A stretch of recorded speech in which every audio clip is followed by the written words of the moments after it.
Let's upload the TranslatePress Business plugin.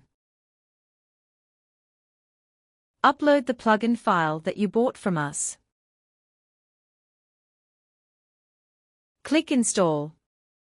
Now, after installed, activate the plugin. Once you activated, you will get prompt to install the free version of TranslatePress Multilingual plugin, because Pro version should work along with free. Hence, install and activate this also. Now, you can see both TranslatePress Business and the free version, TranslatePress Multilingual, both were activated.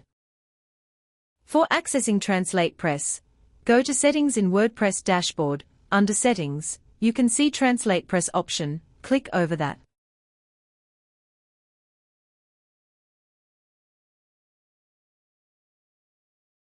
And you can check in the license section that it contains pre-activated license. Now, you can start use the premium features.